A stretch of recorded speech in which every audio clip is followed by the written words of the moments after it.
Government is practically a dirty word in America. And if you don't believe me, try bringing it up on Thanksgiving. We're going to investigate all the ways, good and bad, the government affects our lives. Hello, is it question time? I have some concerns. The new Netflix documentary, The G Word, with Adam Conover, looks at how the U.S. government impacts our lives with a comedic twist. Adam explores its triumphs, failures, and how we might be able to change it. Adam joins us now. Tell us more about it. Adam, how are you? Hi there. Thank you so much for having me, folks. Yeah, this is a 6-episode series in which we dive into everything that the federal government does, both good and bad. The reason is that, you know, we spend so much time arguing about who's going to run the government in this country. Almost none of us know anything about what the government actually does. And I thought it would be very important to dive into that and find out. Yeah, it's great that you tackle both, because I think there is one group of Americans that thinks they do nothing, and the other one that thinks it can cure everything. So you're looking at both. Did you find it to be an ineffective bureaucracy, regardless of whether they do well or terrible?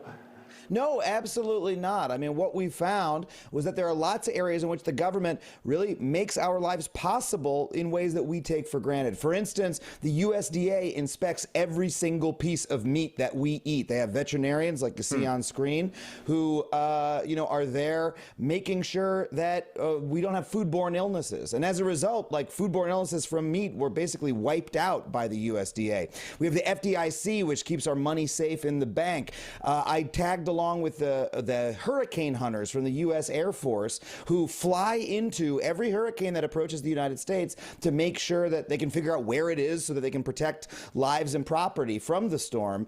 And these are all things that, again, we take for granted, but if the government weren't doing them and weren't doing them well, life in America would be a lot different. You say there's one big thing about the government the public doesn't know that might really freak them out to know.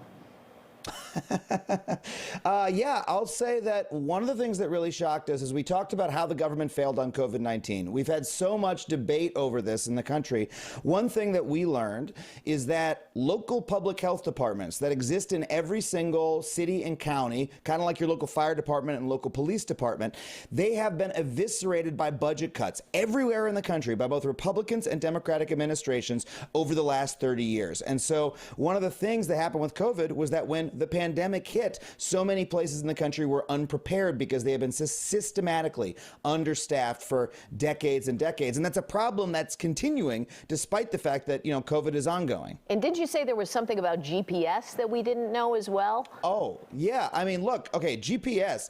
Apple and Google, you know, take so much credit for GPS. We all think that, you know, Steve Jobs invented it. In fact, GPS was invented and is still run to this day as a public service by the U.S. government that anyone in the world can use for free. So all those apps, Uber, Tinder, right, that rely on GPS wouldn't exist if not for this incredible, right, greatest navigational technology in human history, invented by the U.S. government and still paid for by the taxpayers, which makes you think that, you know, maybe these companies shouldn't work so hard to get out of paying their taxes, considering their business would not exist if not for this global government-run public utility. Well, speaking of money, real quick, Adam, regardless of the subject matter, do you find that there is a corrupting nature of money that permeates these agencies? I would say yes, but the corrupting nature is from companies who try to affect what the government does. So many of the stories that we found where the government fails or where the government is not looking out for Americans' interest, it's because there are outside actors who are working to make the government look after their interests instead. For instance, the USDA, its failures are when it looks out for the needs of food producers, giant food companies, rather than food eaters. And so that is where money comes into it, in my view, based on what we found on the show. Well, it's fascinating. It's The G Word with Adam Conover. It's streaming now on Netflix. You can follow Adam on Twitter. Check out his website, adamconover.net. Thanks for being with us, Adam. Thank you so much. Thank you. Great stuff. Hey, Paul.